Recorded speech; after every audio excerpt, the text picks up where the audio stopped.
Dear Morgan, today I take you to be my lawfully wedded wife. Before these witnesses, I vow to love you from sunup to sundown, as we both shall live. I vow to take you with all my heart and understand we both are human. I vow to protect you and show you that I love you every day. I vow to be there with you no matter what God has in store for us. I will help you when you need me. I will come to you with making decisions. I vow to save you the last bite even when you're sassy. I choose you to be the person that I will stand the rest of my life with. I love you. This is forever, your husband. Dear my almost husband, ever since the beginning, you've known me. You've known what's behind my walls without even having to break them down. You see me. You understand me better than anyone, and even better than I understand myself sometimes.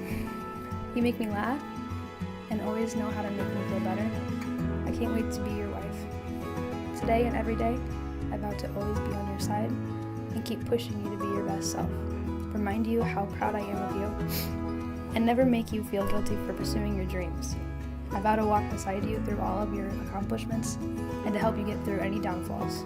To remind you how incredible you are, to be open-minded, and to listen to your wants and needs, especially about things that are important to you.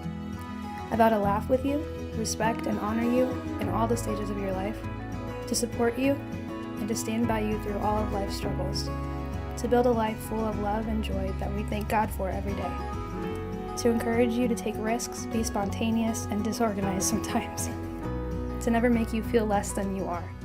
Marriage isn't easy. Sometimes dishes are left in the sink overnight, but I'm not marrying you because it's easy, but because I wholeheartedly believe you and I can get through anything. I love you, and I'll see you at the end of the aisle. Love, your future wife. The relationship naturally progressed, and here we are standing here today. The both of you fit together so well. Pete, you love Morgan.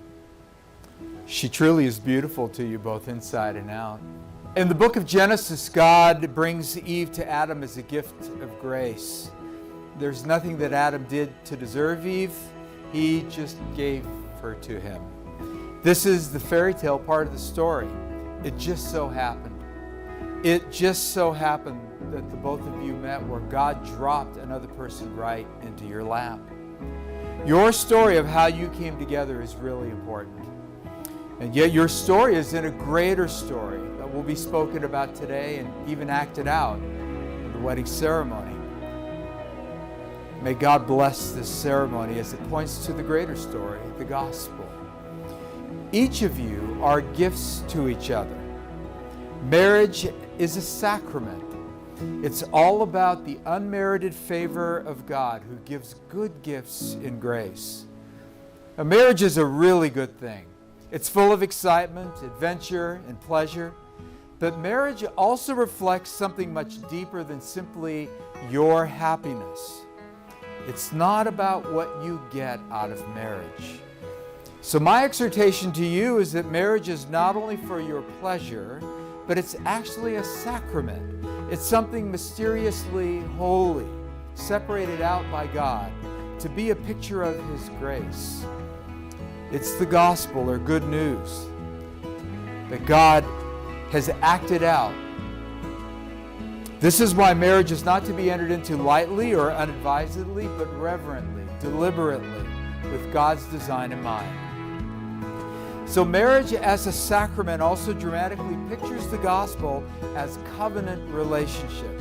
Now, covenant is an ancient word representing a commitment between two parties. It's not understood much today, but covenant is where both people promise to loyally bind themselves to each other regardless of how they feel or what may come their way. When God covenanted with Israel, it was His public vow that emphasized His loyal character, that He was completely in, not wavering or ready to change His mind. In the same way, you are covenanting, vowing, you're promising to each other, I am all in for you. But in the sacrament of marriage, you're faced with a huge problem. You think about it. You put two people together in marriage, quickly you begin to see all of the good things that you've cultivated in your heart. But you also see how you've made much of life about just you. Marriage then is like a mirror that comes up to remind you how deeply broken and self-centered you really are. This is exactly why all the couples that I marry say this: I never realized how self-centered I was until I got married. This mirror that God gives you is gracious, because now you can begin to see the depth of your own brokenness and your inability to fix yourself in the context of a committed, I'm all in and not going anywhere kind of relationship. The vows that you share are primarily for this reason. So in your vows, you're saying, I'm not going anywhere, even when your sin or my sin rears its ugly head. We're in this together.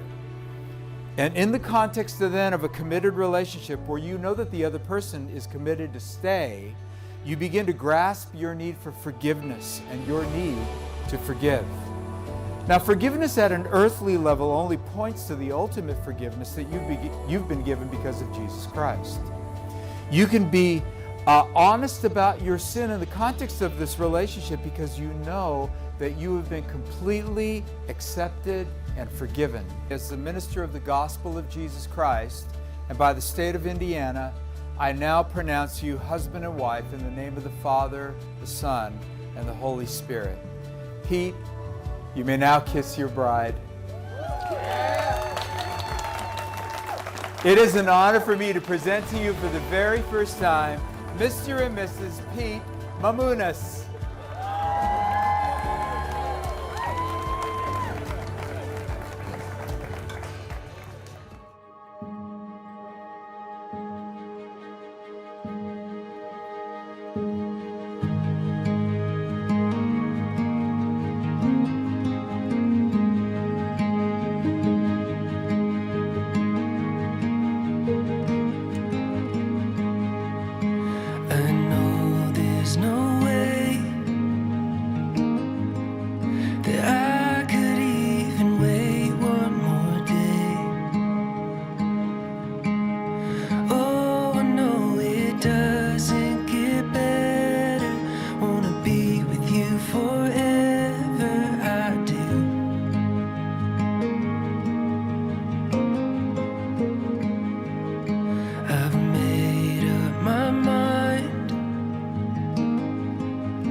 Nothing in the world feels this right. Anywhere that this life takes me, I want you right there with me, baby, I do.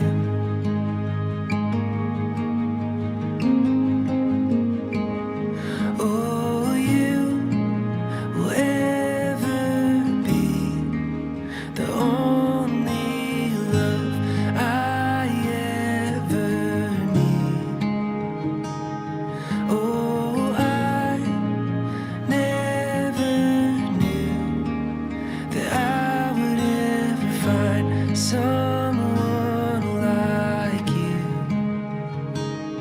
Oh, I forever do.